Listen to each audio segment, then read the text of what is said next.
จ้ากาเจ้าเงินสามีเมนำใจโกนผานอนมีมากโพเสอหักแท้ย้อนลาดแม่งน้องเยานางยิงกำนำเขาอำหันเชิงหักเขาเปิ้นเมาเสื้ออันเงินนำกาบเตรียมท้องไว้เขาใกล้ยุ่มเสอกาเมื่อล้านโห10 แสนแบนมือหนึ่งกำไล่เงินคำบุญตาเขาเอามาเฮ็ดสร้างต่างทอนหายกุนพันโอ้ยน้องนางเตะอำเงินนั้นอำหันหน้าเงินอำต้วยเงินเติบจันสูงอำส่งเป็นเมีน้อยต่างหักไหนออกมาโพใจอำปันเพิ่มเมื่ออันเสื้อห่มน้องก็เลี้ยวถึงสุดฟ้ามีพานำว่าเนกัน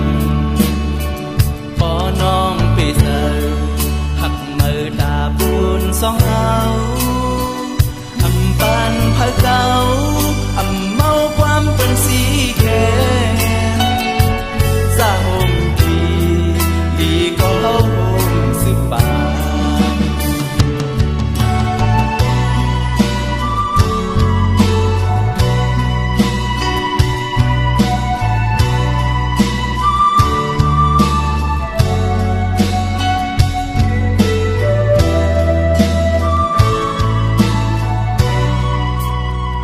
นางยิงกำนำเขาอำหันเชิงหักเขาเปิ้นเมาเสื้ออันเงินนำกาบเตรียมท้องไว้เขาใกล้ยุ่มเสอกาเมื่อล้านโห10 แสน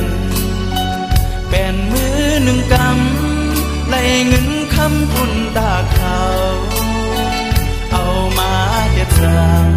ต่างทอนหายกุนพันโอ้ยน้องนางเตะอำเงินนั้นอำหันหน้าเงินอำต้วยเงินเติบจันสูงอำส่งเป็นเมีน้อย